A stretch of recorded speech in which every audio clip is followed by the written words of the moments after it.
Hello friends and welcome to HitBullsEye. In this class, we are going to discuss some current affairs that are important from the last day. So first of all, wish you all a very happy Gurpur. So on this day, 552 years back in 1469, Guru Nanak Dev Ji, who is known as the founder of Sikhism or the first Sikh Guru, was born.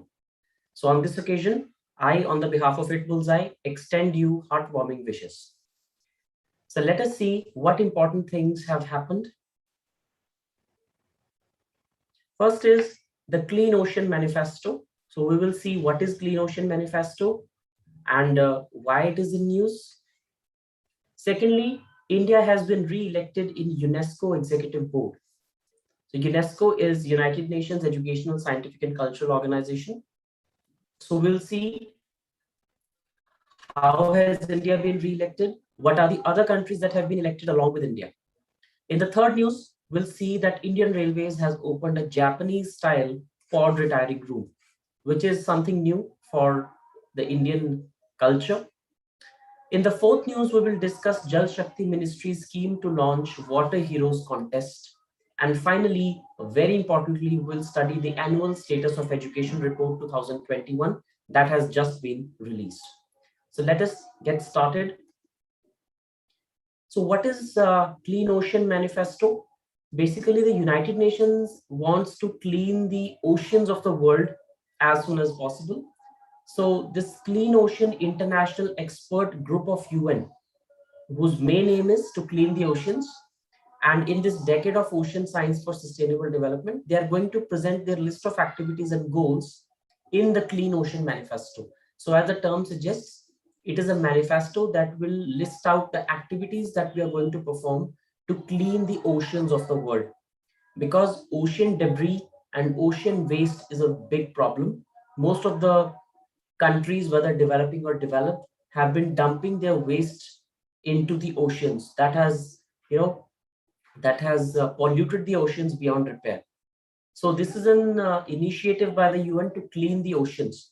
And this group has set up two aims to help the United Nations to clean the oceans. The first goal is to reduce marine debris by 50 to 90%. And secondly, global circling and high-tech system of monitoring. So first we want to reduce the debris and then we want to monitor that no new debris and waste goes into the oceans. The expert group has also said that this process should aim to define and attract financial support.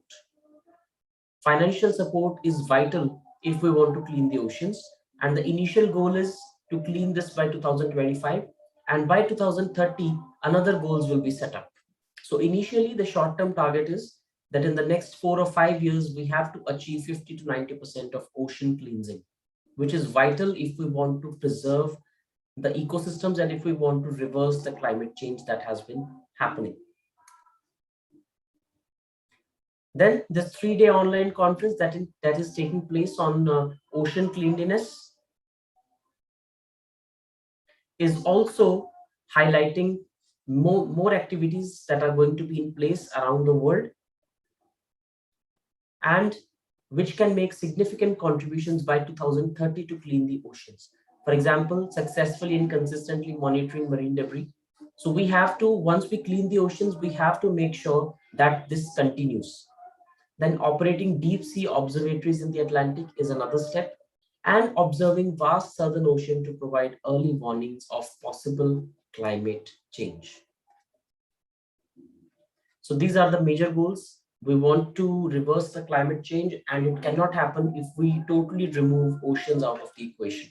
So oceans have to be a part of the answer if we are trying to reverse climate change. So that is what Clean Ocean Manifesto is. In the second important news, India has been re-elected to the UNESCO Executive Board. Now here UNESCO is the United Nations Educational, Scientific and Cultural Organization, and India has been re-elected along with 5 other countries for the next 5 years. From 2021 to 2025 term, India has been re-elected. India got 164 votes in the United Nations General Assembly, which is a principal organ of the United Nations. and it has 193 members. So out of those 193 members, India got 164 votes. And the other 5 countries that have been elected in the Asia Pacific region are Japan, Vietnam, Philippines, Cook Islands, and China. So these are the 6 countries along with India that have been elected on the UNESCO Executive Board. Now, what is UNESCO Executive Board? As the term suggests, it is the major organ of the UNESCO that drives its functioning. So it is elected by the General Conference, and the board acts under the authority of the General Conference. It examines the programs of work for corresponding budget, and it is submitted by the Director General. Basically, it oversees the functioning of the entire United Nations Educational, Scientific, and Cultural Organization. If we talk about UNESCO, UNESCO is a specialized agency of the UN. So there are more than 15-20 specialized agencies of United Nations, and out of those, one is UNESCO. Its headquarters are in Paris, which is the capital of France. It comprises of 193 members, which are all the members of UN as well. And it has 11 associate members besides partners in intergovernmental, non-governmental, and private sector. The agency is headquartered in Paris, France, as I told you. It has many field offices, national commissions, etc.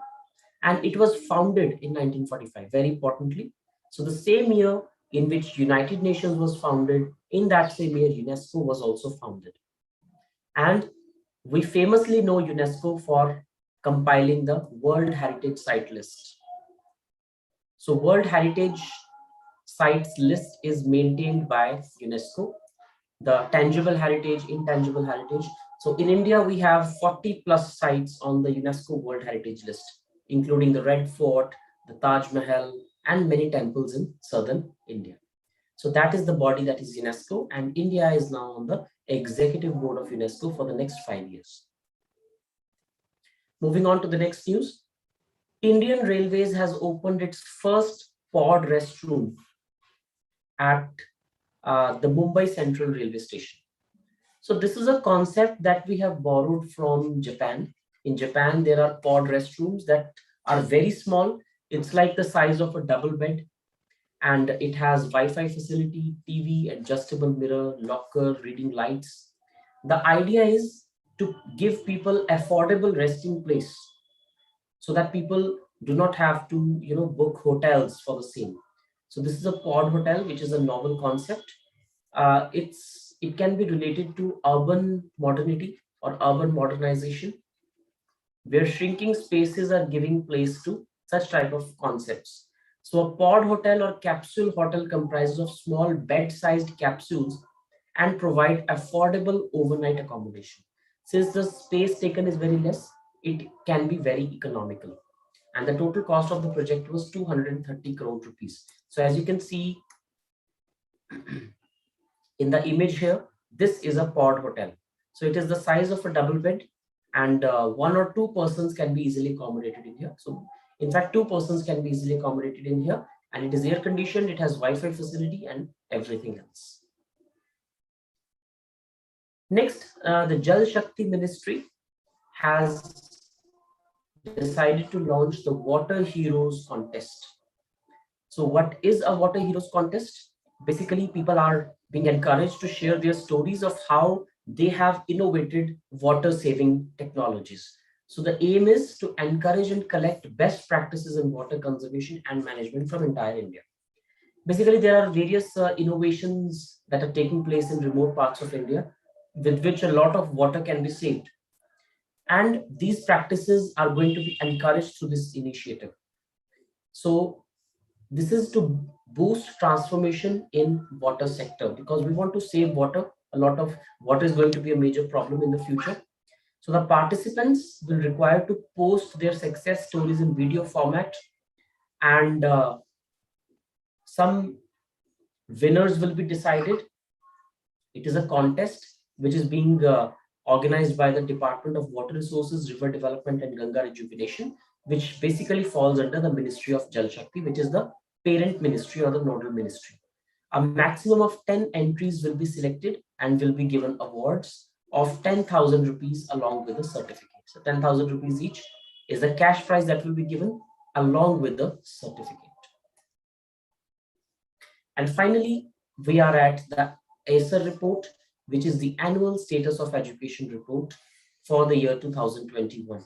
And just like last year, this year also, the report is very, very important because due to COVID-19 and its resultant lockdown, the learning outcomes have suffered a lot. So annual status of education report basically, uh, you know, basically examines the learning outcomes of the students from 6 to 14 years of age, or basically the school students. And this survey is primarily for rural areas, and it is published by the Pratham Foundation, which is an NGO. It is not conducted by the government, but since the sample size is very large, it is considered a reliable survey. So this survey provides on schooling status of children in the age group of 5 to 16 years of age in rural India, including the ability to do basic reading and arithmetic tasks. So as per this report, what are the outcomes of this year? There is an overall increase in proportion of children enrolled in government schools. Now, why has this happened? Why people are again attracted towards the government schools in the last 2 years? Because of the COVID-19. They know that children are not going to go to school actually physically. So to save money, they are shifting their children from the private schools to the government schools so that they can save money. Basically, it's an economic reason because the children are anyway not going to the school, they're going to attend online classes. So it doesn't make any difference if they're attending online classes from a government school or from a private school. So enrollment has increased from 64.3% to 65.8%. But suddenly in 2021, this enrollment has increased to 70%. So people are now aware that the situation was not going to go away, basically after the second wave in April, May. So that was the time of admissions as well. So people shifted their children from private schools to government schools. So the enrollment rate has gone up from 65% to 70% in government schools. So the enrollment rate in private schools has decreased. Of course, that is going to be the effect. So earlier it was 28%, now it is 24%. So people are removing their children from private schools and admitting them into the government schools. Then availability of smartphones has increased to 67% as compared to 36% in 2018. And right, so this is a big jump from 36% to 67%. This is the rate of penetration of smartphones among children so that they can attend the classes online.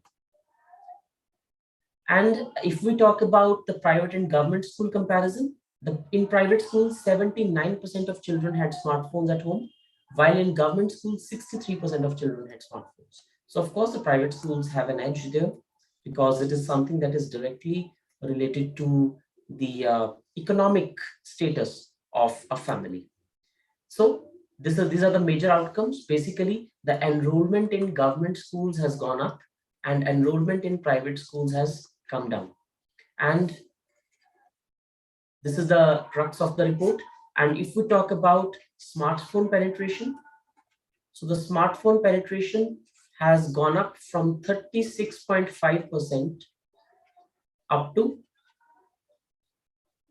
67.6%. So almost double the smartphone penetration has become from 2018 till 2021.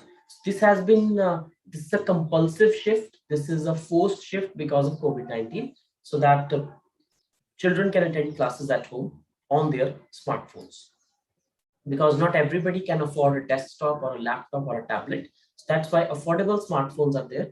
And in fact, various state governments have started their schemes under which free smartphones are being provided to the children of 10th, 11th, and 12th standards.